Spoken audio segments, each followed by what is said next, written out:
ಇವಾಗ ಏನು ಮಾಡ್ತಾಯಿದ್ದೀನಿ ಅಂದರೆ ನಾನು ರವೆ ಉಂಡೆ ಬಟ್ ಆದರೆ ಬೆಲ್ಲದಲ್ಲಿ.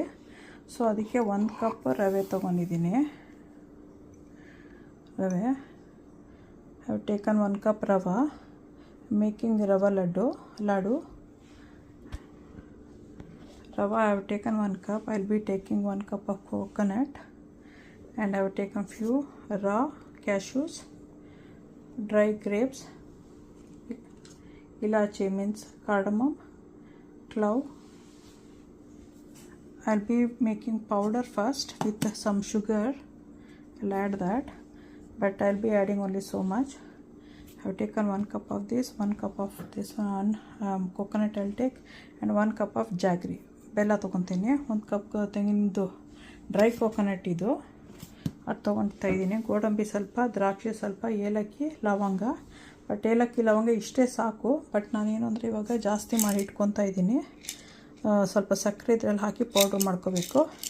ಸಕ್ಕರೆ ಹಾಕಿದಾಗ ಏನಾಗುತ್ತೆ ಅಂದರೆ ಪೌಡರ್ ಫೈನ್ ಆಗುತ್ತೆ. ಅದರಿಂದ 2 ಸ್ಪೂನ್ಸ್ ಸಕ್ಕರೆ ಹಾಕ್ಕೊಂಡಿದ್ದೀನಿ. 2 spoons of sugar have added. ನಾವು I will make it fine powder. ಈ ಪೌಡ್ರಲ್ಲಿ ಬರೀ ಇಷ್ಟೇ ತೊಗೊತಾ ಇರೋದು ನಾನು. ಇದು ಬೇರೆ ಇದಕ್ಕೆ ಆಗುತ್ತೆ ಅಂತ ಇಟ್ಕೊತೀನಿ. I will be keeping this separate for other use. I will be taking only so much right now.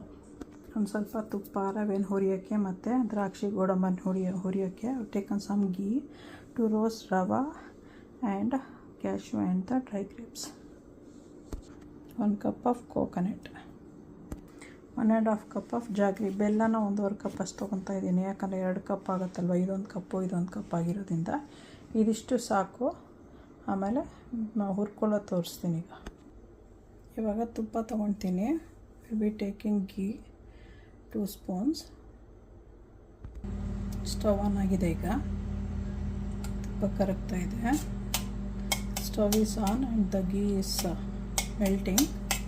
Now I will B adding cashew. I just broke all the cashews. To that I'll be adding even the dry grapes.